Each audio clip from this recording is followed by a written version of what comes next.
Of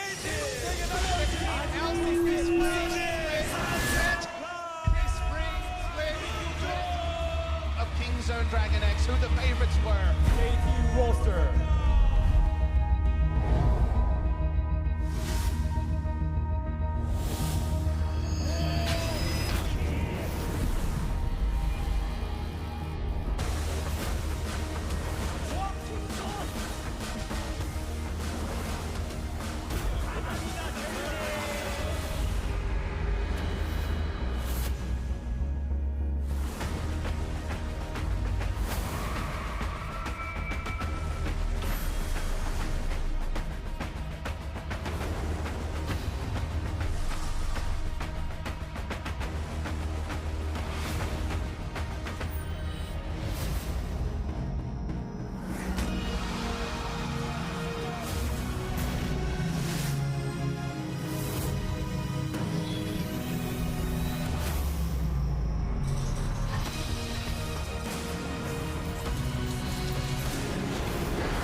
Welcome back, ladies and gentlemen. It was a shorter break this time around with that 3-game series, but we are finally here for Griffin versus Kingzone DragonX. This is a really exciting one because where do you put Kingzone in your power rankings? Kesper was not a great time, but they've got such huge names. What do you do, Papa? Isn't it amazing that it's been 6 months since Griffin played their first best of 3? Kingzone entered at the same time, unassailably the best team in Korea, 16-2 in spring season. How much has changed in 6 months, where Griffin comes in as the expected first place by basically every power ranking by analysts around the world. Have Griffin first, 8-0 in Casper Cup, understand that. And on the other side, you have Kingzone, and no one really knows what to make of Kingzone DragonX. They retained 2 players from the roster last season, but not the starting roster. The 2 subs are now starters on Kingzone DragonX. Rascal in the top lane, Cuz in the jungle. Kingzone DragonX, like you say, right now they're feeling like the outside of the top 7. Is there even a top 7 after we saw Hanwha Life take down KT Rolster?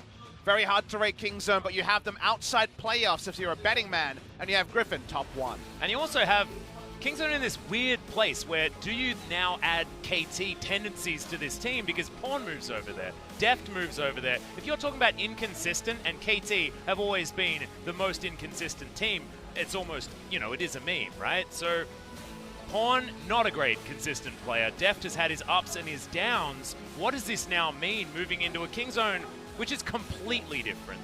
These are only sort of the subs from the team that have retained the spot on the squad. I think Deft and Pawn have both flat to deceive in previous years. I think Deft was very inconsistent in 2017, and they're very consistent in 2018 in a different role, not a primary carry.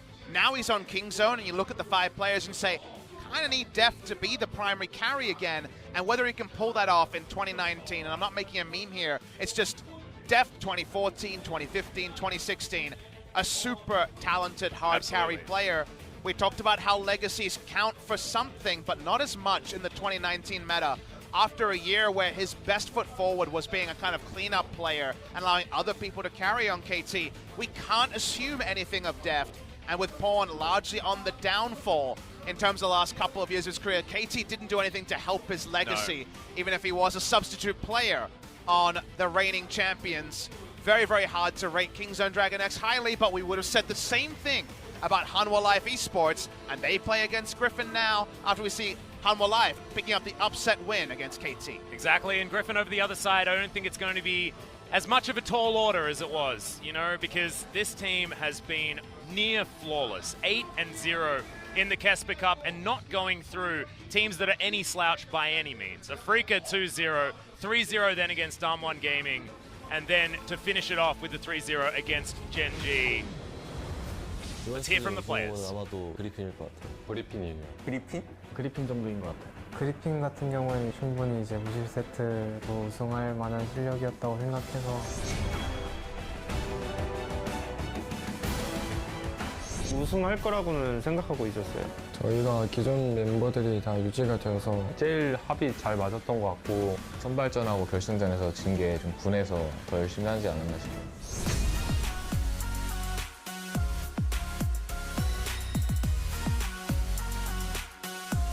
KT에 처음 들어갔을 때도 그렇고 킹존 팀을 선택할 때도 그렇고 어떻게 하다 보니까 같이 가게 되더라고요. 같은 팀일 때 롤드컵 우승도 못 시켜줘서 2019년에는 꼭 한번 우승을 해보고 싶네요. 항상 자신감이 넘쳐서 자기가 다 이긴다고 하더라고요. 더 잘할 자신이 있습니다. 밀어주고 믿고 잘 해보려고 합니다. 데프트라면 언제나 늘 누가 제일 원딜 중에 제일 잘하냐고 했을 때 제일 나오는 사람 중 한 명이잖아요. 플레이적인 부분만 좀 되게 잘할 줄 알았는데 사실 그 게임 안에서도 되게 보는 눈도 좀 높고.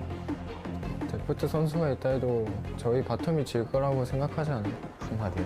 당연히 데프 선수도 그렇고 저도 그렇고 무조건 이길 거라는 생각을 가지고 있을 거라고 생각을 해요. 어떤 챔프를 하실지 되게 기대가 되는데 제이스는 저도 잘하거든요. 재밌는 경기 했으면 좋겠습니다. 그냥 무조건 다 이겨야 된다고만 생각하고 있어요, 지금. 되게 재밌을 것 같고 저번 시즌보다는 더 저희 팀이 나아진 것 같아서 그냥 저희가 이길 것 같아요. 작년에 이제 제가 KT 팀 소속으로 이제 그리핀 상대로 다 이겼던 걸 기억하는데 딱히 신경 쓰지 않고 있어요. 지금 이제 물이 오를 대로 올랐다고 생각하는데 이제 밀물과 썰물 시간인 것 같은데 한번 빠질 때 된 것 같아요.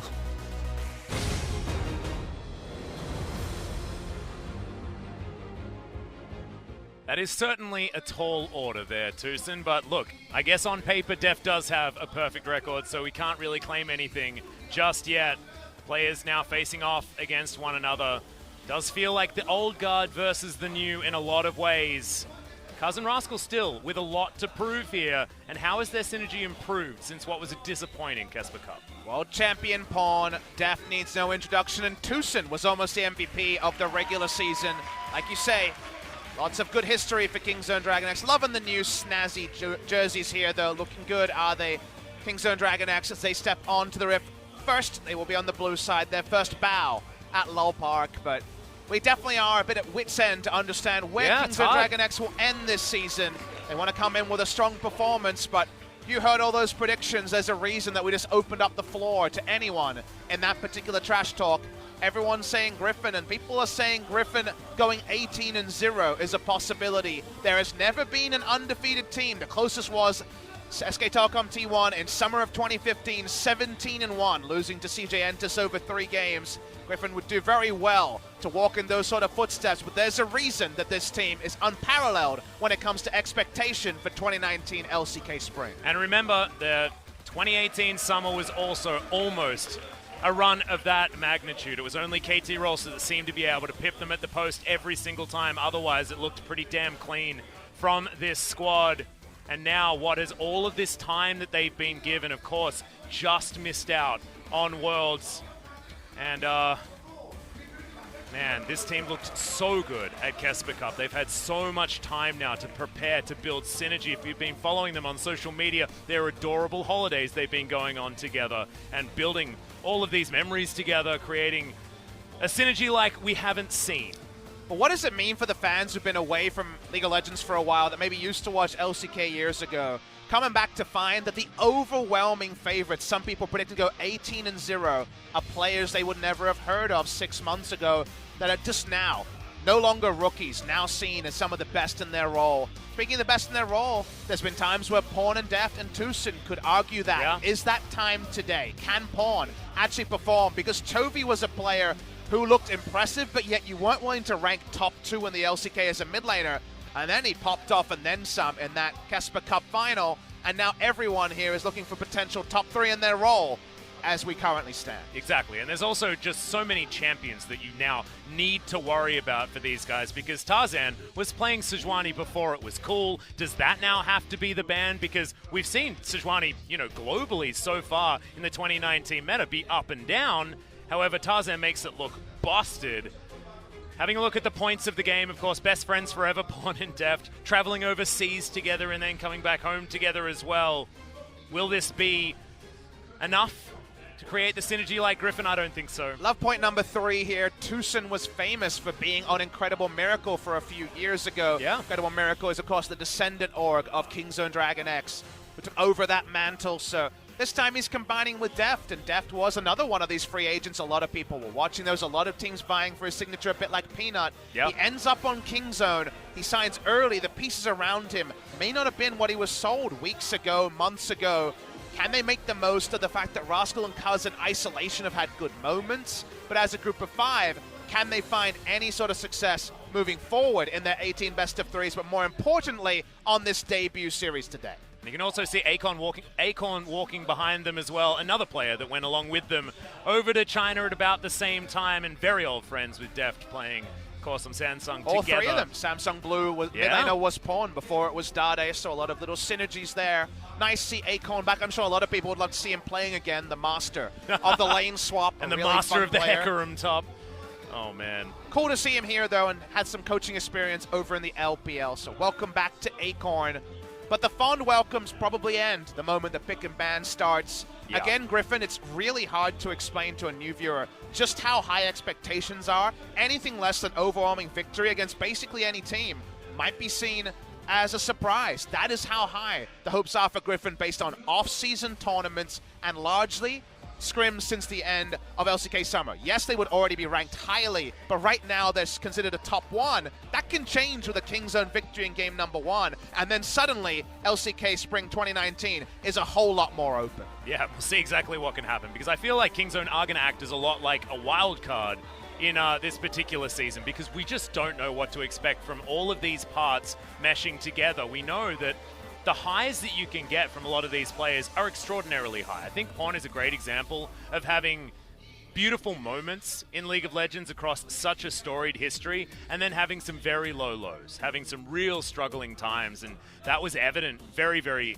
obviously in Kesper Cup that only recently happened. Those woes seem to have not abated as of yet. I think Pawn, to me, is a streaky player. He does have hot patches, like you mentioned, Atlas, but League format and Champions format is so much different. You're punished so much more when you play a minimum of 18 best of 3s. It's the consistency that you're judged upon, not necessarily your highest highs unless you're already seeded into that grand final, but getting there needs you to perform over a long time. Griffin are now confirmed to be here for a long time. They combined with Stille, formerly Kongdu Monster, to now be a bit more of a super org. I would only assume that means more financial backing. They've talked about how their players have been extended for another year, their contracts have been doubled and then some in terms of wages. This is Griffin, and they will be here to make a statement. You can see the Still 8 logo being worn on their shoulders. And all of these players, it just feels like cerebrally they're connected in a way that another team hasn't been. And laning phase, I think, is going to be very important against these guys, because if they get to a point where they can control the map around you, they just seem to innately know where they need to be. Love seeing all the Griffin signs. There were none of these 6 months ago when they opened up their first LCK split. Now, you have to feel like every new fan that comes in and needs to choose an LCK team, you got to say 80% of them are picking Griffin. You have to think with how things go. SKT had the most fans, but Griffin probably had the most improvement in fan numbers. It's hard to really encapsulate what they achieved in 6 months, but on the other hand, it's very easy to talk about what their trophy case looks like. It's empty, Atlas. They have won nothing other than Kesper Cup. When it comes to Champions and Worlds implications, they have nothing to show for themselves, and they will hope that ends in LCK Spring. Exactly right. Of course, Kesper Cup was won last year by KT Rolster, and then they took home the championship. Maybe Griffin have a chance to do that one again, but that time is a long way in the future. Deft stern-faced as we've got it out once again. So Thanks Pawn very is much, famous for needing his monitor to be very precisely away from his face. Basically uses a ruler to make sure that all his peripherals are in the right spot. This is a trademark of Flash, very famous Brood War player in StarCraft 1. So sure, he picked up the trick from there, but he wants to be comfortable. And look, as a pro player, your settings should be exactly as they are at home. So you want to be able to recreate that environment. And that might mean that we might be a little bit slower getting into picks and bans. And you can see Pawn famously also closes his eyes a lot when he's getting in the Zen mode for the beginning of the game, but has put the ruler away. I think that he has become it's getting ready. serious, Atlas. Oh, it's serious time. It is serious time. And he looks very, very serious. The only team that can win without having the ruler away is Gen G. Bad joke. Oh no, they can't have the ruler away. No. There is no way. They have to keep that one out at all times. As I believe, actually, guys, we do have a little bit of a delay from the Griffin side of things. Yes, just we've been a little updated. bit of a technical Seems like there's a bit issue. of a 50-50. It seems like Viper doing some settings there Yes. that can be worked out. So, we're going to have to table set further for what should be a really hype match. Looking around, we have a moment to check around. Nary an empty seat anywhere. We're able to look yesterday. Tarzan fan in the audience. Tarzan fans, well, there's a lot of those. Oh, yeah. Very interesting tracking Griffin, because Damwon Gaming, the other kind of newer faces on the block, we're talking about their solo queue rankings. While Griffin has some players up there, I believe Chovy's ranked 5 at the moment, they're not completely monopolizing the spots. If you look during Worlds, Tarzan had 3 accounts top 7. Right now, they don't have that. And actually, if you look at their solo queue accounts, they're playing a lot of crazy stuff. Tarzan's been playing Shaco, Rumble jungle, Jace jungle. They already were a team where they lock in a pick and you're like, is that Kled bot lane? Was a question you had to ask, Atlas. Now Tarzan's in, doing the little court jester thing, playing everything as well. There's a real chance that we need to wait on blue side and red side much longer than with any other team to understand just where these champs are going. In fact, one of the most recent picks that we're seeing a lot spammed by Tarzan is that jungle Karthus that we're both waiting to see happen in LCK Spring. Yeah, and of course, Score was hovering that in our last series, and he has been playing it a heck of a lot as well. In fact, every jungler that you look over, you check out those solo queue stats, Karthus is certainly there. And often the numbers next to him are also extraordinarily high, be it in the death column or the kills column, because you're just going to be doing a whole lot on that champion. It will change up how this is going to go. Chovy, MVP of the Kesper Cup final, was outstanding. Aurelia especially. The stuff of terrors. Seeing some percentages here. I think we're looking at win rates here from this Griffin fan. Griffin logo stays the same. The lineup stays the same. They do have Cabby, the new young support. He's the person that makes me feel the oldest, Atlas, because he was born in December of 2001. Oh, no. I was almost 15 years old in December I actually, of 2001. so I was looking at that, and it was December of 2001. Yeah. So it's basically 2002, Yep. right? Which means that I think he was getting into elementary school when we were graduating high school. Yeah. Yeah. We're old, Atlas, is what we're learning there. I graduated high school in 2004, so... All I got right, a you couple of were a years year to- ahead, so you definitely graduated well and truly. Did you graduate uni by the time he was in Shut there? up, Atlas! Thankfully, I was in my regular year. Deft, open your eyes when you're playing games, I think is what Ji-sun told me in my ear. I can't read Korean, guys, so don't get juked by that one. But You're pretty good in the Kesper Cup. yeah, I know. I forgot it all, though. I needed to refill it. Unfortunate. Tarzan now on your screen. I find it very difficult not to really overpraise Tarzan, because already I catch myself tweeting that he might be one of the best League of Legends players ever. And he hasn't won anything yet. And yet, just like with Score and his eternal flings with the trophy, but the long chase he required, you always knew he was one of the best junglers when he was in that role. And Tarzan is so good at jungle at such a meager amount of pro games, 50-60 at this point. Yes, played in Challenger before, that it feels like he will continue to have performances like he did against Canyon in the Kesper Cup, where the difference in junglers, and we saw Canyon pop off yesterday. Oh, yeah, he was ridiculous. The difference in junglers was actually the biggest difference across those two teams. It was popping off and then some in the semifinal, and then in the final against Peanut as well. Yeah, and playing Kha'Zix in that first game, and then back-to-back Sejuani games to close out that final against Gen G. He really did make Peanut look like he did not belong on Summoner's Rift, and that is something to say. As far as having statements, that is ridiculous. As coach is in the King's Zone booth. Catch Harai in a yawn. Yeah. Plus, it was all new having these cams in the coaching booth. Who said we have no booths? We have coaching booths, damn it. Exactly. The booths remain, guys. This is Korea. Of course we have them. It looks kind of like the Origin logo, actually. The big R there. On I guess the answer of when's Origin playing is I guess that every must time. be, I guess it's the Ryzen logo. I'm going to guess that. Yeah, maybe. I don't know. There's not the Red Bull logo. That's all I know. What's Pawn going to be playing today? A man who's been known to play off meta at times. I was sort of going over, Pawn's various solo queue accounts and things like that, having a look for what his trends might be, and it really did look like vintage Pawn from what I could see. Still Malzahar? playing. No, thankfully, but a lot of Azir really digging back into one of the champions that he was very, very strong on. I saw some Vladimir there as well. Some flex Vladimir as possible. It's been played in 2 victories for Rascal. It's one of his most reliable choices when he did play a couple of times on King's Zone and Longzhu, and also Deft has played it in the bot lane from time to time as well. Yeah, well, I mean, then we'd have to probably start talking about Viper at the same time, No, being that's one of our better Vladimir players to grace the Rift. But guys, I believe we've done it. We fixed all of the problems, and now we have picks and bans for game number 1. This is going to be so incredibly important to shape how this series is going to turn out. Griffin, what are the picks going to be, and what are the adaptations going to be for Kingzone to try and stop what have been so many power picks that this Griffin squad has got their hands on? And there's so many teams out there, at least, of course, another 8 in the LCK, that are waiting to see what are some bans that work against Griffin? What are some strategies that work against Griffin? Even if Griffin win 2-0, they just want any tape they can get. This mysterious lineup of Griffin who are shrouded in secrecy in some ways still about what they're all about, in spite of inviting fans in with some cool stuff on their Twitter. Definitely check them out. In terms of some of the videos they've been creating, the Jace will be banned here. This is a 4-way flex on the side of Griffin. I don't know if Lehens plays it. He might. Everyone else does on that team, so no jungle Jace. At least in game number 1. No bot lane Jace either, and Swords most played in the Kesper Cup, amusingly also Jace. Does mean a lot is left open.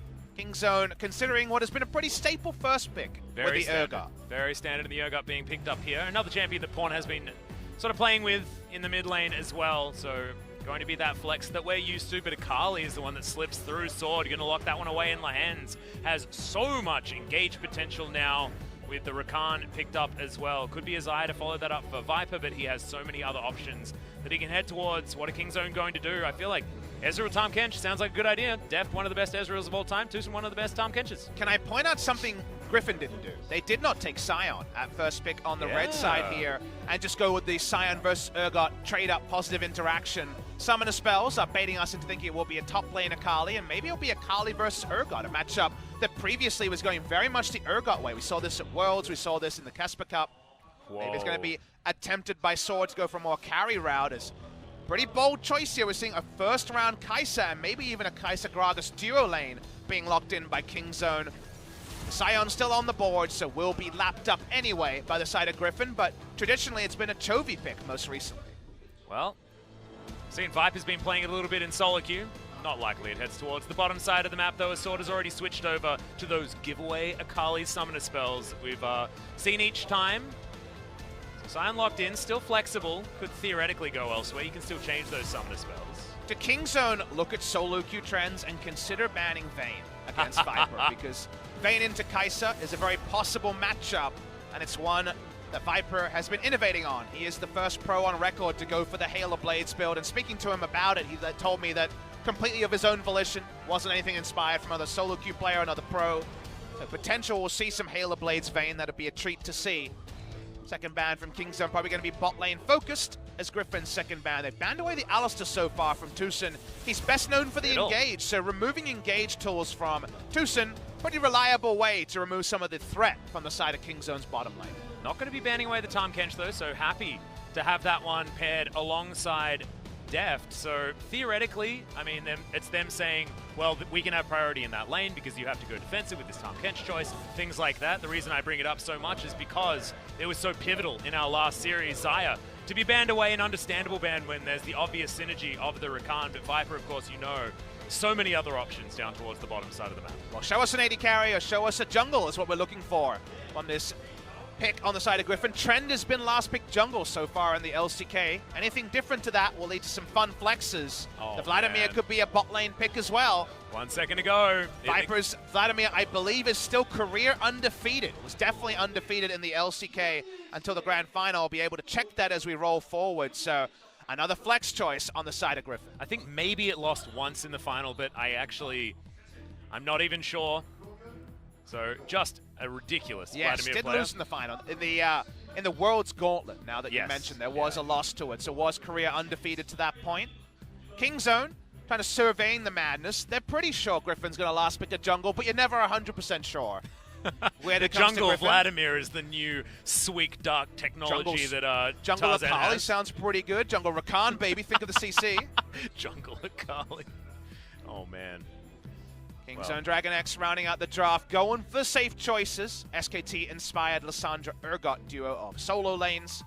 Support or jungle with this final pick, and it seems going to be the jungle. So it will be support Gragas, and Kai'Sa Gragas will be the duo lane coming through from Kingzone. So picking away the Sejuani from Tarzan there as well. So I think that's a little bit of cute mind games. Tarzan probably wanted to grab the Piggy Lady. That being said, he's been playing a heck of a lot of other things in solo queue at the moment. What does he try his hand at? And what is going to round this composition out? Because when you look at these comps that don't have the marksman, it's going to be an interesting choice, as the Xin Zhao is what's locked in.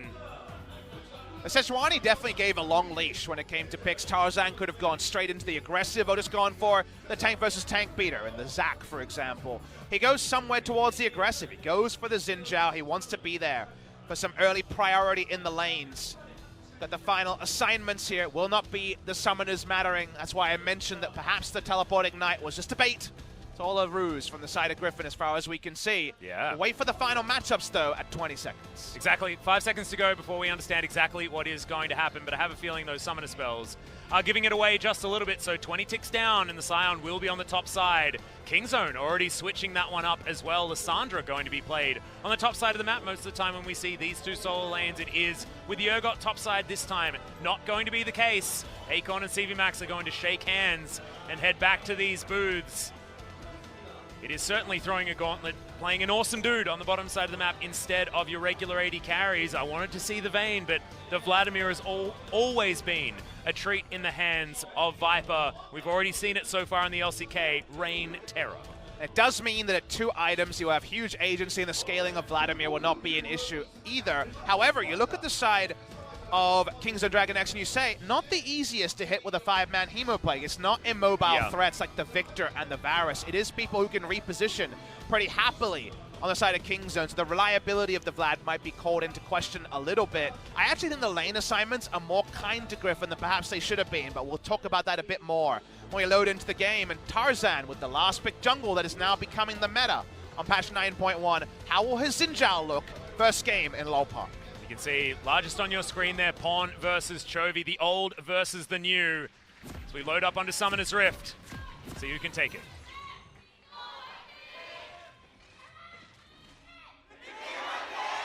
That is something that would have been unheard of this time last year, especially considering the fact that no one even knew who Griffin was at that point in time. And now Kingzone getting barely any response from the fans, and Griffin being overwhelming. Just shows how far we've come here in 2019 already. Monte Cristo called it best. Hype trains exist, and the Griffin hype train left the station with their long winning streak they went on in the summer season and their almost moments, and only got the tails only got taller with how well they were doing in scrims. Everyone talking about how Damwon and Griffin were taking scrims off of Fnatic and IG around the time of the World Final. The surprises are there, but Griffin now is a known quantity, and that's why, if you're a new fan, if you're looking for a new team, if Kingzone DragonX no longer holds your heart with so many big names leaving the organization, who's to say a lot of Kingzone fans didn't find themselves the grass being sweeter on the side, and greener also, I should say, on the side of Griffin. Well, that's exactly right, and what better way to encapsulate that than have the fan screams not in favor of Kingzone anymore. Kaz going to be starting on the blue side this time. Gets a little bit of a hand here from Rascal. Ooh, double barrel. Feels good at level 1 for Tucson. All right, so mismatched duo lanes, it feels like. Vladimir's about the furthest away from Xayah you can get for the Rakan to be laning with, and Kai'Sa Gragas. Kai'Sa Gragas was a big favorite of Team China at the Asian Games. You remember this was played by Uzi and Ming quite a lot. I'm not sure if Uzi and Mako played it, but Mako played a lot less games than Ming. Uzi and Ming loved this duo.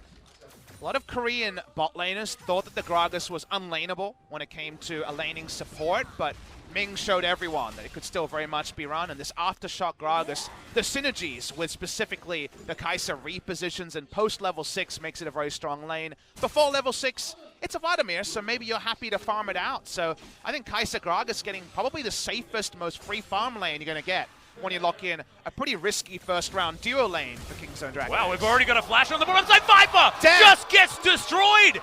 That is a level 2 advantage. I haven't seen capitalized like that for a very long time. Mooney's level 6, you got it level 2, baby. Vladimir can teleport back, but tail between the legs, and first advantage goes to Kingzone. And this is the kind of question marks that we were wondering about with this Kingzone roster. Things like this can just happen. Both Tucson and Deft are both incredible in their role, but my God, can you wait a second? That was 2.5 minutes. And they're going to use this priority to push as we're going to watch the replay here. Vladimir is sitting, we can count it, at 500 health. Flashes in, the WQ auto does so much damage. That's a level 2 advantage pop, and watch the coaching staff here. It's just a little fist bump. That's more expected than you might expect from Acorn. Did Acorn tell him to do that? Did Tucson just die? Yeah, he did. Oh. He did. Man, that buzzkill was real fast. I know. The Dragon's not even here yet. So the Observer's just zooming in. It's like, yeah, sorry, guys. Yeah. Can we get another replay on top of our replay? Can we get a replay of the replay, then a replay? Yeah, replay of, yeah. I want to see it again, and then again, and again. Chovy pushing in here in the mid lane. Pawn just trying to farm out these minions against the Akali. Feels like the top lane matchup has now moved to the mid lane, which is very confusing. All right, give us that replay, G Sun. She's calling for it now. Please give it to us. We want to see what happened. We saw the start of this invade, and let's watch the punishment on Tucson. Well, it's just Tarzan walking up, and turns out that Tucson was low. We know he used his flash, and he's just a dead fat boy. He is a dead fat boy, indeed. Was waiting for that body slam. I mean, there's a chance that he could have got over that wall, but unfortunately, at level 2, not quite at the cooldown that you'd want. He was trying to rep his fellow old boy in score. Score in Tucson are 2 of the 10 players out of 80 that have actually played in Champions era before 2015 LCK rebrand. He's wearing the Hillbilly. The Hillbilly lost last series, so... But not, well, I mean... indirectly. In the end, he did, but he won at the time. So game 1, Hillbilly Gragas seems to be the right pick. See whether that means that they're going to follow the same trends as we move forward as Sword. Just punishing Rascal, man. It feels like Sion is a ranged champion sometimes. It's actually a more punishing lane for Lissandra than you might imagine. You might say, okay, it's a ranged matchup, she can push, but when she goes for the push, she's going to be in decimating smash range more often than not. Yeah. So it's a Sion outscale matchup really quickly where you don't quite have kill pressure, but Halo Blade Zin that we saw plenty of already in the LCK can do the rest of the work there, and the Aftershock and the self-ult, it's not going to be enough. So this is actually a really nice scaling matchup for Sword on the top side, a bit like some of the Rumble matchups that we were alluding to in Series number 1. And right now, it's feeling a little bit mismatched at the moment. I know it says 1-1 at the top of the screen, that gold is even, things like that, but we know what Def can do on hyper carries. It's what he's been known for his entire career, and he's winning by a very long way here on this bottom side. Doesn't have to contend with any sort of 80 carry battle because there's no 80 carry. On the other side of the map, Cuz going to be able to pick up the Rift Scuttler here on the bottom side. Tarzan unable to get in there and challenge. I mean, Vladimir sucks pre-level 9. We've known that for the longest time, and the duo lane means the game time will be a bit later. His laning on Vladimir has always been really, really good, so it's definitely a surprise. Takes him off guard, but it's the first time we're seeing him have to deal with a significant disadvantage in the 2v2 laning phase. That means that Kai'Sa should have pretty significant run of this lane. Well, Tarzan, he wasn't actually out of that brush just then. Audaciously charges on Kuz, who's trying to get out of there. Does get the Arctic Assault, and thankfully Blast Cone still available, but now very low on health, not going to be able to gank anyone, and even these Krugs are going to be a big problem for this Pig Lady. Yeah, Smite's not on cooldown. He would desperately prefer that to be up. Look at this. Oh, you got to be careful. Wanted to be able to use that Winter's Wrath to take down that little Kruggy boy, but unable to do it. Was awkward times for Cuz, so that's 2 little micro victories for the side of Griffin after the big victory of the level 1 First Blood onto Viper, performed by Deft. A lot of lane control here, and again, another illustration of the fact that Vladimir sucks pre-level 9. They can't even really approach the laning phase. He lost his flash in that level 1 play when he went down, so it's basically entire lane control for Kai'Sa Gragas, and that bodes very, very well for where the bread appears to be buttered on. It's Kingzone DragonX, it's Deft, and a lot of role players on paper. It seems like Deft's role for this team more often than not will be hyper carry. Good start to get that train rolling. Exactly, and you look at this squad and you think that Deft and Tucson are the ones that have certainly the most propensity to play consistently and well. Has been something that Deft's been able to at least try and do even during the games that KT Rolster did lose, given their reputation. And here's a glass half full point. All right, let's about the side of Kingzone DragonX coming out of Kesper Cup. It was 2 games of Tucson Tom Kench. It was not Gragas. It was not Engage.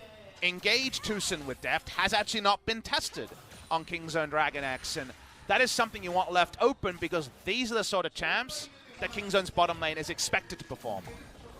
And also, watching out for what they can actually do as a combo as well is really beautiful to see. Tucson gets his barrel avoided, but that means that it was zoning the entire time. Ult traded for a pull. I'd probably take that if I was Griffin. You can see the extended logic there. It's let's trade just before I hit level 6, and if he pulls before, we'll kill him. Yeah. As he comes out of that ult. Not able to do so there. Cuz with his hand in the cookie jar. Yeah, look at that. Again, another fantastic rotation here from Griffin. You cannot test them like that because you will die. And that's already happened as Tucson fell earlier trying to contest for that blue buff. Once again, going to go down, and the prize for Griffin will be able to take away the Rift Scuttler. Another great trade for Sword here. Yeah, they're looking really solid for Sword, who I think his reputation has continued to grow. Definitely grow, I should say, not grown. Halfway through summer season, he was definitely looking like the 5th Beetle on this lineup. Yeah, I think he's actually stepped up. He had those amazing games. The KT series, for example, he was the MVP of Griffin in that LCK final they went on to lose. Just Urgot 1v4, steal a Baron and live and survive through all of it. Almost got them over the line. Sword played very well in Casper Cup as well. He's on the tanks, but he's played the carries mostly in Casper Cup, and we know he'll perform whichever side he chooses. Yeah, that's why the Jace was banned, guys. You heard Def talking about the Jace versus Jace on the bottom side of the map. It was Sword's Jace that was looking extraordinary during the Casper Cup. So excited to see him play more of those damage rolls, less of the facilitative tanks, even though he is very, very good on those champions. Griffin taking a bot side scuttle with bot lane basically being a free one for Kai'Sa Gragas is the only small positive. Otherwise, you just have to look at the CS lead and the fact that with that extra 20 CS, very smart laning choice here from Deft. He's not mainlining 2-item Kai'Sa Power Spike. He's going for the Executioner's Calling to make this Vladimir's life even worse. Yeah, I really like it. Of course, built into a model reminder, which 80 Kai'Sa is okay with going towards. Going to put behind his Rage Blade just a little bit after that Storm Razor, but I take it just for the lane control. It's a much, much later story. Again, it's doubling down on we have this winning lane, and it's going to take some shenanigans for it to stop. Yes. They're putting everything into keeping down Viper and Lehend, and I think that's a good call.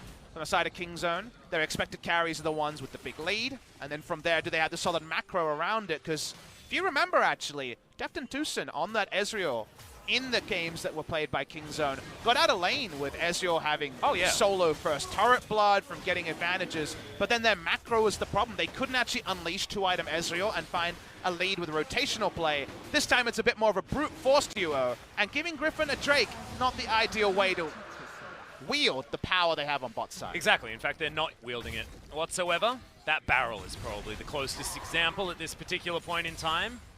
As the Claw is going to fly through and clear out the minions. Do a little bit of damage to the sword there, but Rascal's having a bit of a rough time, despite what the CS numbers will tell you.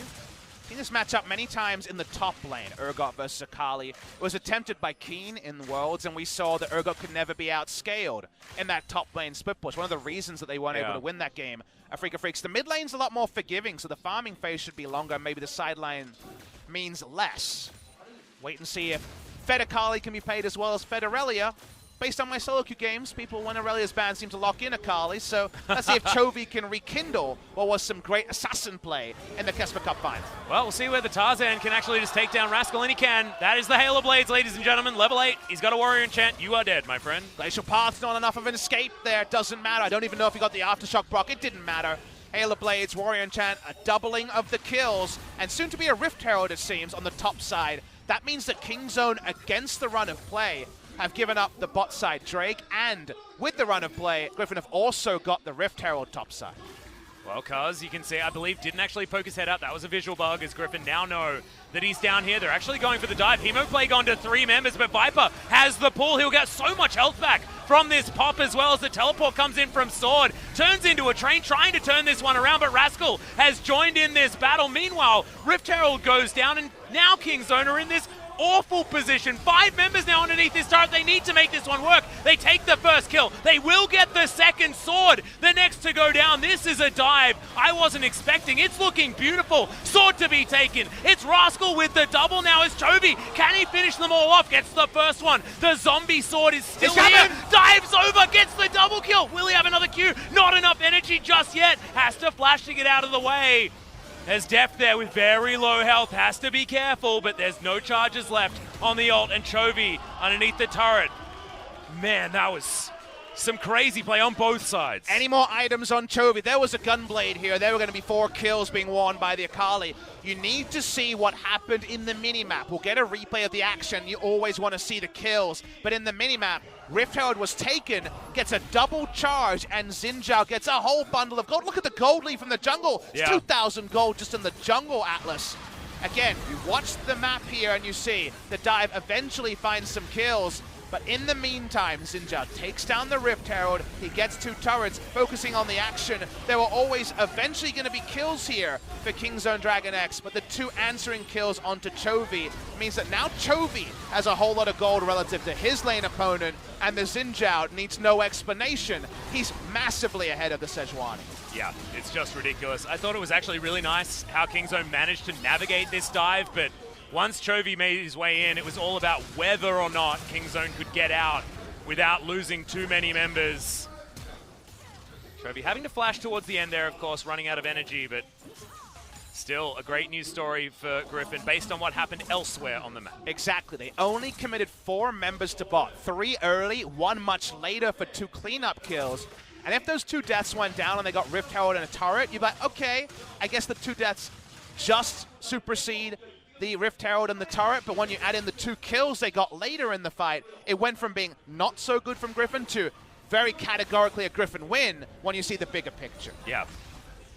And you can see Chovy now being able to wield that lead to great effect. 700 gold bounty already at 14.5 minutes as this 2-0 Akali. And they need to find a carry from somewhere. This is not get on the Viper hype train and stand behind an AD carry in the mid game. This is, we've got a Vladimir we can facilitate by amplifying your damage. I can launch my way into the backline and provide space for everybody else. There are so many different style of damage dealers on this squad, and Chovy's now in the greatest position to clean up so many kills. And that's the scary thing, Atlas, is this bounty.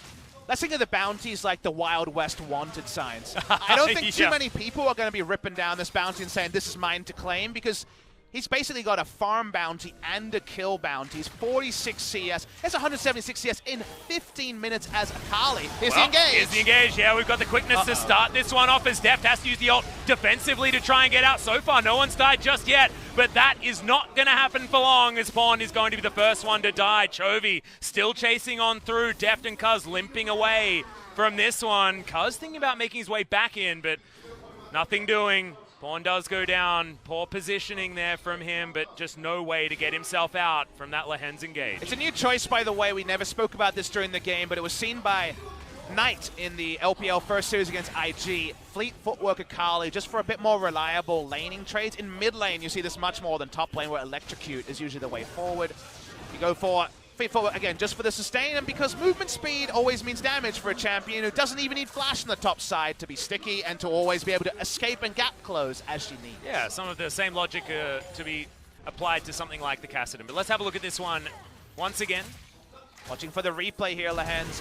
Look at how that worked. If you watch that play, it's a Xin flash mid-battle dance for there to be more gap close and CC available. We didn't even notice that in real time. How do they make the Rakan look more maneuverable, Atlas? He's already super maneuverable. I thought it was one flash because the sound was basically at the same time.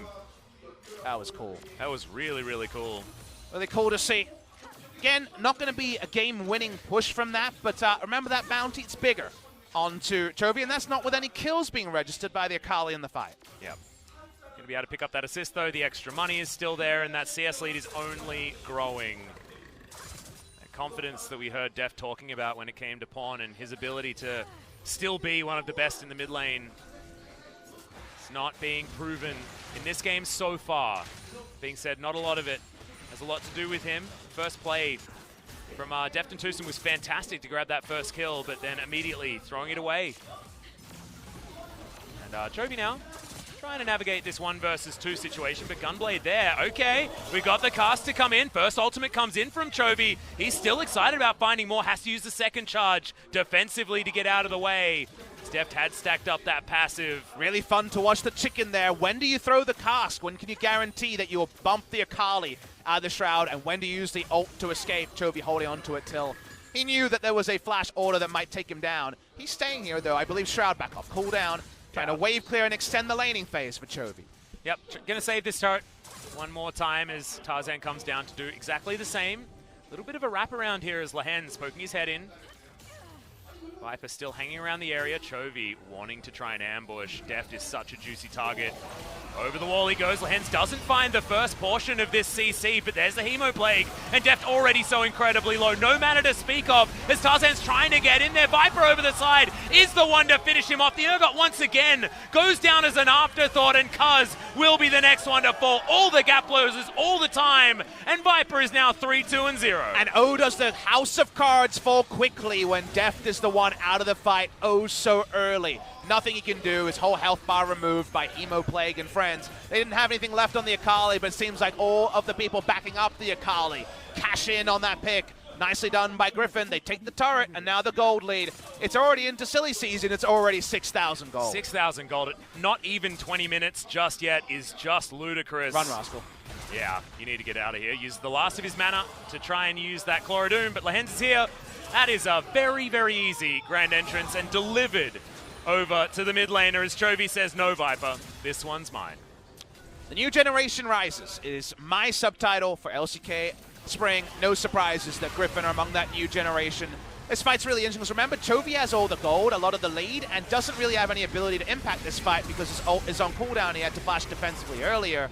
Viper is able to clean up the first kill, a bit of catharsis, taking down Deft, who was out of the fight early. They chase in, they take Cuz, and after this, they even kill Rascal for staying on the top side. Everything coming apart for Kingzone. The expected result of this game took a little bit longer to enact than perhaps we might have expected, but looking at the last team fight, the numbers are pretty small on the side of Kingzone. But gigantic on the side of Tarzan. What is that? The Hail of Blades. I mean, he's standing next to a very fed Akali and a Vladimir that's starting to do some work now, and he's got so many items. I always think of Mulan when I see the Xin Zhao, and this guy never going to stop audaciously charging in. Oh, hell no. He has Sterix and a stopwatch. I have a Sterix ahead of schedule. You guys don't have your damage items yet. I'm going to keep going forward. And he knows he's got backup. One of the reasons that Griffin loved the Vladimir was the fact that very early in the game, you can just kind of press all your buttons at the enemy and impact a team fight before any traditional scaling builds need to come together. One item onwards. Vladimir can have a team fight impact and can dive with all of his friends. The dive buddies are there. The trust falls have been completed by Griffin. They definitely have some of the best communication we've ever seen. Speaking of trust falls. Hands in possibly a little bit of trouble. Tucson has used the barrel quite nicely, but Tarzan going to grab that first kill. The double knock-up from Sword as he makes his way in. And this is the type of combination play that we expect from Griffin. It's just beautiful. Pond, once again, trying not to die. This time he'll be okay, but the rest of his team, not so much. And this comes after that huge level 1 play, how quickly the tables are turned. Almost a 20-minute Baron, 21 minutes. Apologies to the timekeeper. Jump on the Baron, they're going to take it down, and Griffin ready to vindicate their position as runaway favorites for LCK Spring 2019. And Viper continuing to make Vladimir look like the best bottom lane champion in the game. Not sure how you go from dying to first blood and then not having a flash for the whole laning phase, going down half the CS of a Kai'Sa, and then walking away feeling fantastic. 800 gold, bounty, 3, 2, and 4, proto belt already there. This is a very scary Griffin. 3.5 minutes of Baron buff remaining for them. Kingzone, DragonX finding Griffin in full flight. Again, a bit of an aborted takeoff at the start, but since then, things have come back to expected situation. If you look at Griffin on the 2019 patch, they will go 9-0 after being 8-0 on patch 824, which still is that 2019 patch. Watching the replay here, again, the start is fine from the side of Kingzone until they notice that Deft is the one taken down in the middle of the fight. There's no backup for Deft, and then the rest of Griffin join late just to be front row to 4 kills and a Baron for Griffin. And also, Tucson knocked away Lehens with his ultimate and knocked Sword on top of Deft, which is definitely not the ideal scenario in that particular fight. Missed that during the action because it was so many bodies on top of one another, and Deft died within half a second, which is what the old Halo Blade Xin is. Who do you bounce towards Deft? The answer is probably no one, right? Please Everyone bounce on Griffin them away from Deft. But that's the problem, right? Is that the Gragas kind of needs to be a initiator here. If you're only going to use that ult defensively, it has to be after, I guess, a Lissandra Sejuani permastun on someone. I guess. If Every looks aggressive, he's helping them into the fight. There's no AD carry to bounce into range here. Everyone on Griffin uses it a gap closer. What are you laughing about, Atlas? Tarzan, I think, had almost the most gold in the game. I mean, Chovy's got 1,000 gold bounty. It's likely he's got the most, but it was only by a small margin. Both of them sitting on about 10,000 at this stage. At least Tucson can say that his opponent doesn't have a bounty. You know? The micro wins against Griffin are important. Hey, that's true. That's true. Tucson's going to go back home and say, guys, I played flawless. Everything was great. Just don't look at that last cask or the ones thrown into the pools. You don't drop the cask into the pool, guys. That is bad news. Is Tarzan going to get Pawn out of the way? Disdain is going to get him to relative safety, but is under a turret next to Chovy's safety. Pawn decides to answer with no. They are going to take that one down. Baron buff still ticking. And this went from looking like a very exciting game with Kingzone starting things so beautifully with that 2v2 kill against Viper to that being a bit of an afterthought. And it turning into the game that most people were expecting is we're going to continue a 3-man knockup from Lahans as Tarzan going to once again kill Deft. Rascal now in trouble, has to self-ult as Viper just wanders past him. Now decides that he might kill him as Cuz is being taken care of by the rest of his team. Chovy going to secure that kill, and now they're looking to break open the base. The gold lead is in Silly Stations. We should play the Yakety Sax 15,000 gold lead. Going to be cemented with this turret going down. Griffin are on a different level to the other members of the LCK as far as we've seen. 2-0 over FLICKR, 3-0 over Damwon, 3-0 over Gen G so far on the 2019 patch, looking to make quick work of Kingzone. Yep, this Death Note once again happening. As you can see, Lahans once again bouncing around. It's another kill going over to Tarzan. This guy seems like he can do absolutely no wrong when it comes to Korean League of Legends at this stage. Tucson trying to make a play, but all he's going to do is die as the Nexus turrets fall. The Nexus soon to follow, and Griffin, their first game in the LCK for 2019 is no surprise for anyone following them, and an absolute joy to watch if you're already a Griffin fan. Masterful performance from Griffin, and yet, do we learn anything new? Does any team watching on with their analysts learn anything new to find a way to thwart them? Maybe too bold at level 1. That was very well done by Deft and Tucson to shut down Viper. But by that time, the replay was half done. While we were still watching the replay of Kingzone's best moment, Tucson had already died, and the game never came back from the side of KT. The lead was a micro one. The victory was assured performance from Griffin. Fantastic stuff from them, and we could have an early night, Atlas, and we could be saying that every time Griffin plays in our second match. It could be, but I don't want to count the chickens just yet. Our first series taught us that 2-1s can certainly come out of nowhere. KT made the game one look so clean. Can Griffin show us that, no, that sort of hope does not exist? Because that's what they've shown us so far in so many of their series. The 2 best-of-5s before this, and then even the best-of-3 before that against the Afrika Freaks, who have a fantastic-looking lineup, was convincing to say the least. And that game continues the trend like you wouldn't believe. We dared to dream at that level 1 battle on the bottom side of the map, and that was the only good news story that we had for that series for Kingzone. And you see the justification for the hype team, the reason that micro victories, can you win a lane against Griffin, might be a relevant stat. People are not talking facetiously about taking a victory off this team. We've never had an 18-0 team, but if you're judging it based on game number 1, there's definitely a team right now that's going to be aspiring for only greatness and not dropping even single best of ones. Yeah, it was absolutely ridiculous, and that synergy that we were talking about as well demonstrated to full effect. The fact that they were able to get the Vladimir through a lane that was scary, horrible. It's scary. Oh man, you'd think that the snowball was ripe, it was ready to go when you've got a Kai'Sa with so much control, but that is just not how it works when you're playing against Griffin. It's just a different beast. And Tarzan just seems to be able to take control of anything in the jungle. Xin Zhao with the Hail of Blades is another weapon that he needs to add to his arsenal, and that room is getting real big. It's full of so many different things. I mean, the very famous Trundle, his Sejuani now that he played before it was cool. I mean, there's so many things to talk about when it comes to Tarzan, but the rest of his team, I mean, we haven't even spoken about Chovy in that game yet. He didn't die. He was playing the Akali. He was slaughtering everyone. It's very hard not to just list off reasons to be excited about Griffin. Both of us can go into very long diatribe about that. Lets you know this team is going to be one of the big favorites here. They will be a contender. Game number 1 doesn't change anything in Kingzone DragonX. don't know what Acorn does after game number 1 to change things for game number 2. Yeah, that's exactly right. And Kingzone DragonX was one of those names in the spring season of last year that were doing similar things like this, and it's so weird having a look at how it's all changed. But guys, game 2 will be coming up after a short break.